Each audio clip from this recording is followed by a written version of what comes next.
Ah, sudah mulai ya? Sorry. Oke, selamat datang kembali di podcast Ngopi, ngobrolin pandemi. Ya, kebetulan saya lagi beneran ngopi sih tadi.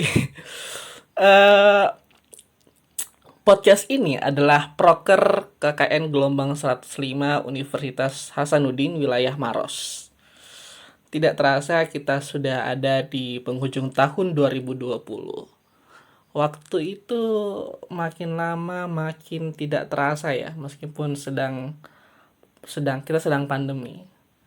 Kalau dihitung dari kasus pertama positif COVID itu yang tanggal 2 Maret, berarti kita sudah 9 bulan. Sudah 9 bulan kita menghadapi pandemi. Ada yang udah bosen banget di rumah dan mulai bertanya-tanya, kapan sih corona ini berakhir? Jadi gini nih, waktu flu Spanyol 1918, waktu wabah cacar, kolera, dan pes, orang juga bertanya hal yang sama. Nah, tulisan Nurjanti di Historia ID yang berjudul Lama Wabah di Masa Lalu bisa menjawab pertanyaan Anda itu.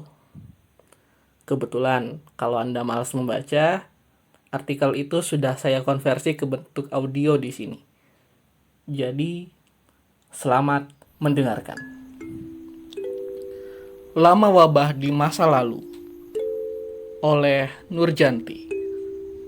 Terbit di Historia ID 18 Juli 2020. Setelah menjalani karantina selama beberapa bulan, orang-orang mulai bertanya kapan pandemi COVID-19 berakhir. Para peneliti di berbagai negara seperti di Inggris, Cina, Rusia, dan Amerika Serikat terus berusaha mencari jalan keluar dengan pengembangan vaksin. Di Indonesia sendiri, pengembangan vaksin sudah mencapai tahap 3. Per Juli 2020 dengan ditargetkan selesai pada 2022. Meski jalan untuk vaksinasi massal masih amat jauh, beberapa negara seperti Indonesia memilih melonggarkan karantina lebih awal karena pertimbangan ekonomi. Prediksi tentang berakhirnya wabah pun menjadi amat sulit dilakukan.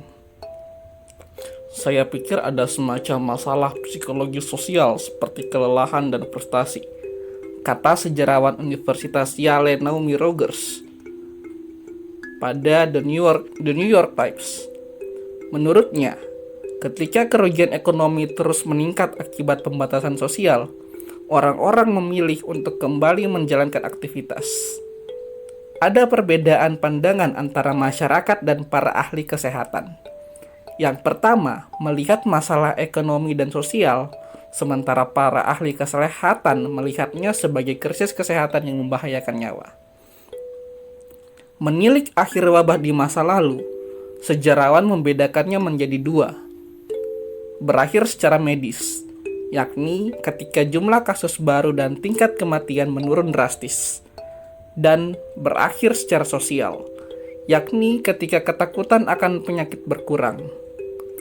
Wabah cacar yang pernah menyerang dunia, termasuk yang berakhir secara medis, berkat temuan vaksin yang bisa menangkal virus seumur hidup. Sejak muncul pertama kali tahun 1558 di Ternate dan Ambon, cacar menjadi penyakit mematikan karena ketiadaan obat dan vaksin. Pengendalian cacar baru dilakukan ketika ahli medis Inggris Dr. Edward Jenner menemukan cara ampuh penanggulangan cacar pada 1796. Stephen Riddle dalam Edward Jenner and the History of Smallpox and Vaccination menyebut pada Mei 1796 Jenner menemukan seorang pemerah susu bernama Sarah Nelms yang terserang cacar sapi. Ia kemudian meneliti cara penjinakan cacar sapi dan menguji cobanya pada anak salah seorang pelayannya. Keberhasilan penemuan Jenner menjadi titik terang pengendalian wabah cacar di seluruh dunia, termasuk di Hindia Belanda. Dalam Dari Mantri hingga Dokter Jawa, yang dimuat dalam Humaniora Oktober 2006, Bahauddin menulis pada 1818 ada 550.420 pencacaran.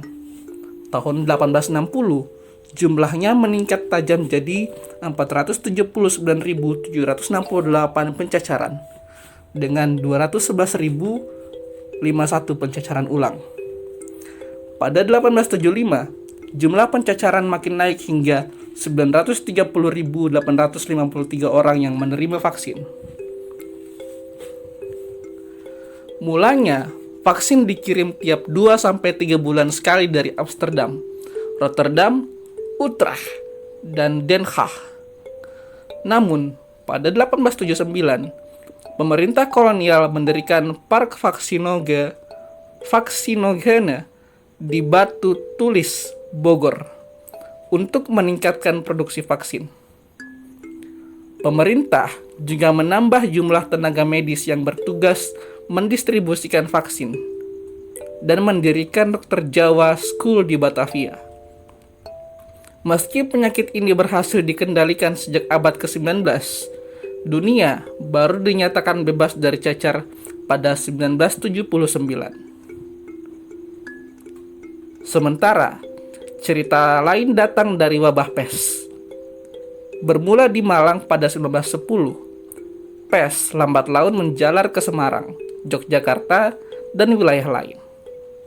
Menurut data pemerintah kolonial, sepanjang 1910 sampai 1939, korban pes di Jawa Timur sebanyak 39.254 orang, Jawa Tengah 76.354, dan Yogyakarta 4.535. Pada 1920-an, wabah pes menyerang Cirebon, Priangan, dan Batavia dengan angka kematian yang terus meningkat, hingga puncaknya di Jawa Barat tahun 1933 sampai 1935. Pes mengakibatkan 69.775 orang tewas. Di Jawa Timur, pes berhasil dikendalikan dengan vaksinasi, renovasi rumah, dan peningkatan kebersihan lingkungan. Bila pada 1910 sampai 1911 ada 37.602 orang yang terjangkit pes, pada 1920 sampai 1929 angkanya turun menjadi 1521. Terence Hull dalam Plague in Java mencatat pada dekade terakhir kekuasaan kolonial, angka kasus pes di Jawa Timur terus menurun hingga menjadi 131 sepanjang 1930 sampai 1939. Namun, ketika angka kasus pes di Jawa Timur turun, wilayah Jawa Barat malah naik pesat. Sayangnya, pada masa Jepang, masalah kesehatan tak mendapat perhatian, sehingga tak ada catatan tentang pes di masa tersebut. Pada pandemi flu Spanyol 1918, karantina wilayah juga dilakukan pemerintah kolonial. Pejabat kesehatan memberi aturan khusus pada kapal-kapal yang menepi di pelabuhan-pelabuhan Hindia, di pelabuhan Hindia Belanda, berupa larangan menurunkan penumpang. Bila ada yang melanggar, denda menanti. Priyanto Wibowo dalam Yang Terlupakan Pandemi Influenza 1918 menyebut, wabah yang paling hebat berlangsung kira-kira 3 minggu. Namun puncaknya baru berakhir kira-kira 2 bulan dan pandemi influenza 1918 memang tidak pernah dinyatakan secara resmi berakhir. Menurut Priyanto, pandemi itu menghilang dengan sendirinya. Para sejarawan menyebut flu Spanyol sebagai pandemi yang terlupakan. Dalam ingatan kolektif masyarakat, Amerika Serikat sendiri, pandemi flu 1918 tidak banyak diperbincangkan, terutama ketika masa pandemi itu sendiri. Namun, karena beratnya kehidupan di masa Perang Dunia Pertama, orang-orang memilih untuk kembali beraktivitas dengan beberapa penyesuaian untuk menghindari penularan virus. Menurut sejarawan Universitas Cambridge, Mary Dobson, Infeksi flu Spanyol kemudian menurun pada 1921. Namun, penularan flu Spanyol terus terjadi hingga 1957. Tidak ada catatan pasti kapan sebuah penyakit benar-benar hilang.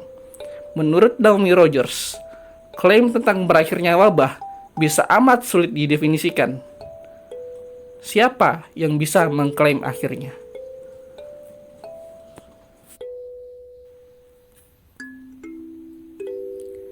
Itulah tadi audio artikel yang diisi oleh saudara Afif, yang kebetulan adalah saya sendiri. Jujur ya, saya bingung mau menutup episode kali ini dengan cara apa. Ini baru episode kelima dan saya sudah kehabisan ide. Jadi langsung saja ya. Terima kasih sudah mendengarkan. Dan saya tidak bosan-bosannya mengingatkan, olahraga yang teratur, makan makanan bergizi seimbang, pakai masker bila keluar rumah, hindari keramaian, dan senantiasa menjaga jarak. Sekian, sampai jumpa di episode berikutnya. Rajinlah berolahraga.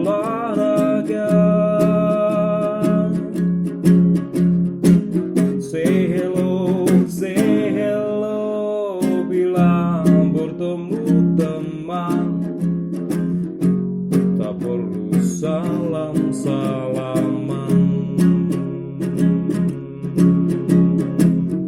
Say hello kalau bertemu teman. Tak perlu salam.